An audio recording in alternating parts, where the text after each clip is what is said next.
Wow. Tonight, well, first of all, by the way, for the record, Tony talked about all the former or retiring members of the board to stand. I am a former member, not retiring. Tonight we celebrate democracy in our community. It is truly a celebration.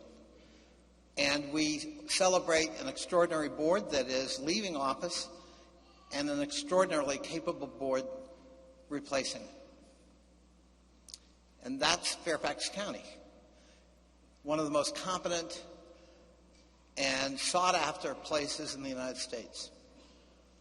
And we're talking about local government, which for me remains the most noble and important level of government. I love telling the story about a lady who called me once when I was Providence supervisor. It was 6 in the morning on Sunday. Phone rings and the lady says, "Is this Mr. Connolly?" I said, "Yes," looking at my watch. And she said, "The Providence supervisor?" I said, "Yes." She said, "Well, I have a dead deer on the lawn. What are you going to do about it?" And wiping sleep from my eyes on a Sunday morning, I said, "Well, have you thought about calling animal control?" To which she said, "Oh, I didn't want to bother them so early on a Sunday morning." Kind of tells you a lot about local government and our expectation, right? We expect you to be there when we have a problem. We don't care what it is or what time it is, and we know where you live and we have your phone number. But that's what I love about local government, the absolute accountability. Because at local government, you actually have to do something. And we know if the crime rate's up or down.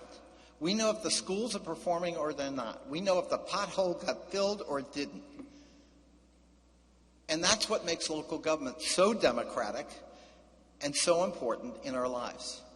And that's why these men and women who have chosen to serve in local government deserve our gratitude and our support, because theirs is a tough job. Somebody once said the purpose of local government is to satisfy the annoyed without annoying the satisfied. And there's a lot of truth to that. It's a tricky business. And we entrust with them the future of our own community, where we go to school, where we work, the transportation infrastructure that the state's supposed to fund. And I have a piece of advice for all of these local government officials.